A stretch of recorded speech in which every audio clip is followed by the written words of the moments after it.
है, पहले अपन पर्चे बताओ। देख भाई, तेरी बात में मुझे क्या था, तो हकीकत क्या है हमारी? दूर दराज से आए हुए नौकरी कला के प्रेमी और अपने बाबा ने यह जानते मैं कौन हूँ, कहाँ रहने वाला हूँ, मेरा नाम क्या है और मेरा काम क्या है। कसम भोलानाथ की धर्म नगरी है, ये धर्म नगरी है, धर्म नगरी का महाराज धर्म सिंह है।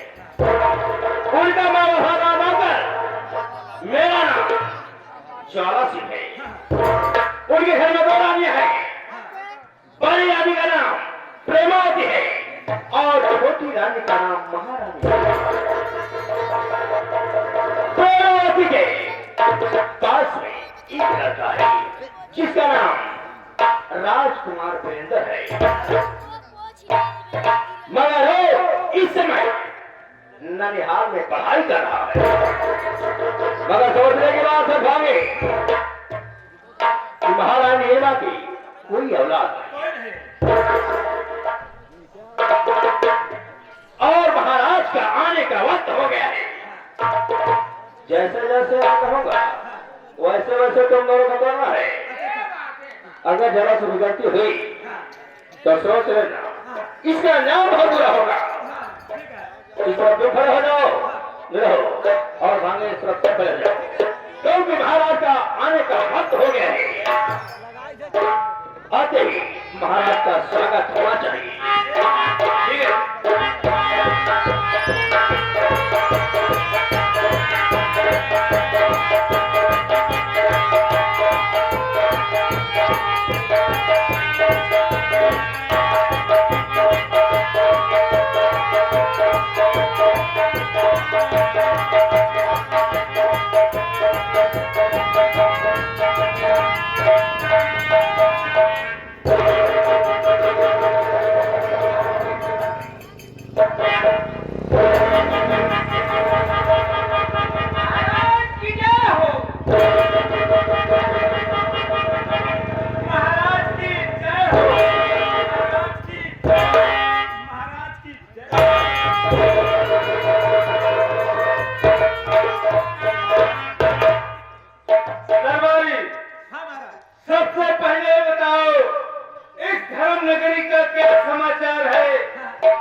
तुम्हारे कहने का मतलब मित्रलोक जो है मुट्ठी में बंधा हुआ है।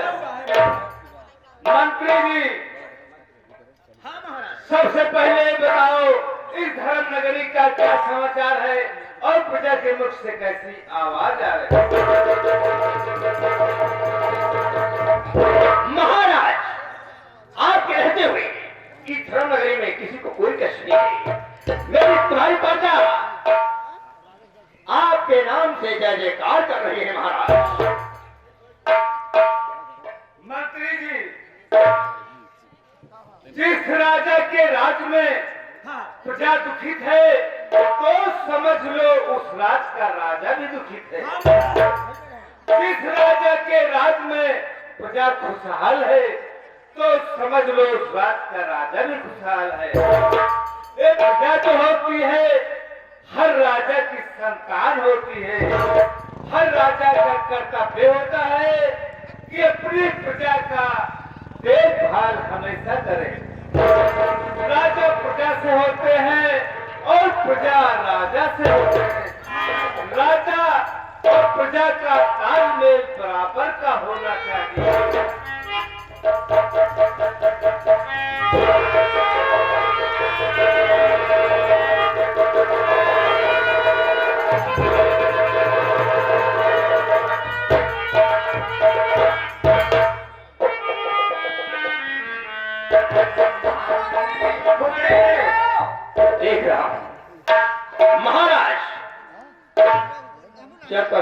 थे हाँ तो हमेशा खुश रहते थे, हाँ अपने बाजा के हाथ सुन करके बहुत खुशी रहते थे। मगर आज मैं देख रहा हूँ कि महाराज का चेहरा मुरझाया है और गम में डूबे हुए हैं। इसलिए मैं महाराज से पूछना चाहता हूँ। हाँ पहले मैं जब महाराज कबीरनाथ दरबार में आते थे बहुत खुशहाल रहते थे। आज महाराज आए, रात दरबार के हाल चाल पूछे और गम में डूबे। चलो पूछा जाए। इसलिए क्या बात है कि महाराज गम में क्यों डूबे हुए हैं? हाँ इस बात को पता लगाना हमारा कर्तव्य बनता है। हाँ और चलो पूछा जाए।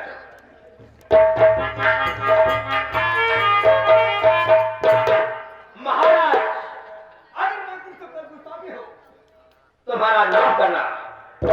आज मैं देख रहा हूँ कि महाराज आप गम में डूबे हुए हैं।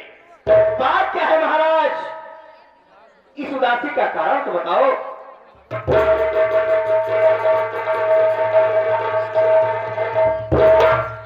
मंत्री उदासी का कारण जानना चाहते हो कि महाराज उदास क्यों बैठे हुए हैं? अगर उदासी का कारण जानना चाहते हो तो बड़ी रानी प्रेमावती और छोटी रानी नीलिमा को रात दरबार में बुलाया जाए। तो क्या महाराज? देखो भाई, हाँ महाराज का आदेश है हाँ कि बड़ी रानी हाँ प्रेमावती हाँ और छोटी रानी महारानी नीलिमा को दरबार में पेश किया जाए। और एक काम तुम्हारा है, हाँ जाके दोनों रानियों को दरबार में पेश करो। ठीक है महाराज। हाँ बड़ी महारानी प्रेमावती, छोटी महारानी नीलिमा, महाराज का हुक्म है रात दरबार में हाजिर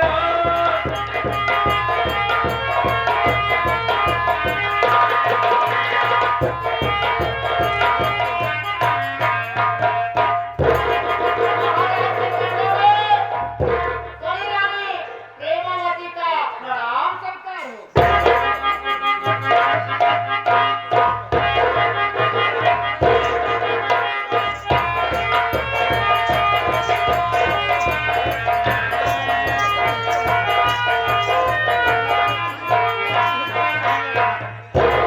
महाराज के चरणों में दादी का प्रणाम स्वीकार हो।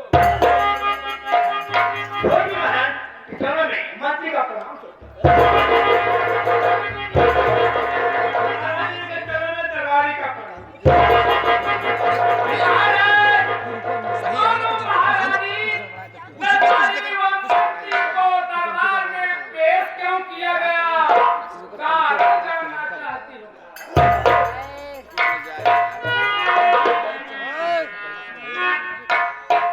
मंत्री कहे महाराज, क्या बात? उदासी का कारण जानना चाहते हो?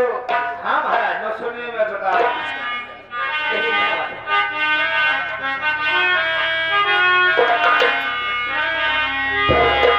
अरे सुनो मंत्री ध्यान से, इच्छा यही हमारी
बात नहीं समझाया।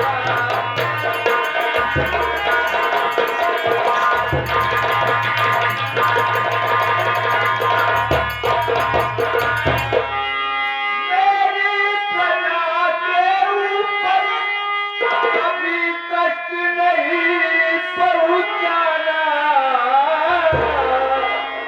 होगा। प्रेमा के कहने पे राज कथा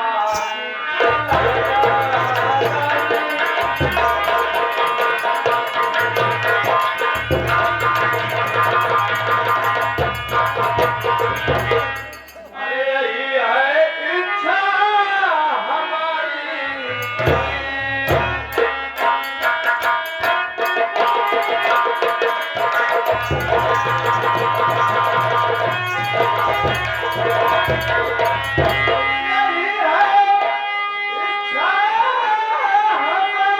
की। रहूं मैं सदा आभारी।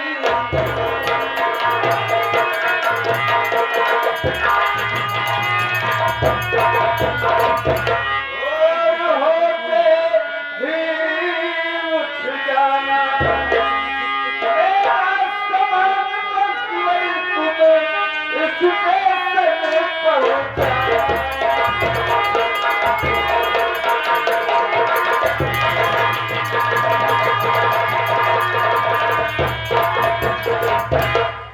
मंत्री जी, मेरा चौथा पन चल रहा है। मंत्री जी, जिंदगी का कोई ठिकाना नहीं है। मैं सोच रहा हूँ हरिद्वार जाकर के तीर्थ यात्रा कर आऊं। बोलिए आप सबकी क्या राय है? महाराज, ये आपका उत्तम विचार है महाराज। इसमें राय की क्या बात है? लेकिन मंत्री जी, एक बात याद रहे, आज के बाद जब कभी रात दरबार लगेगा तो बड़ी रानी प्रेमावती के अज्ञान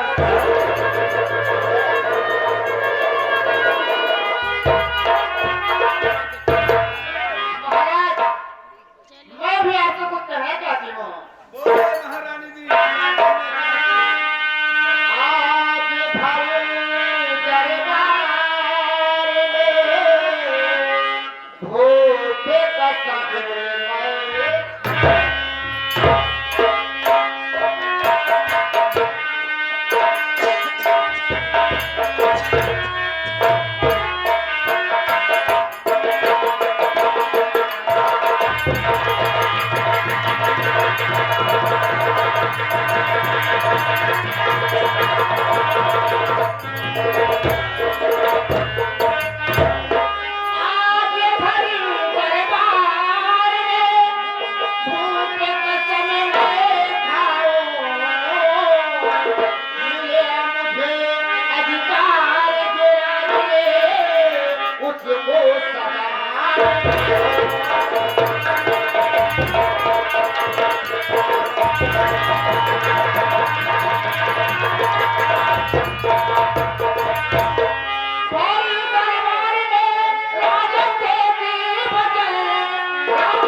महारानी, तुमसे है उम्मीद थी कि मेरे जाने के बाद मेरी प्रजा को कोई कष्ट नहीं आने पाएगा।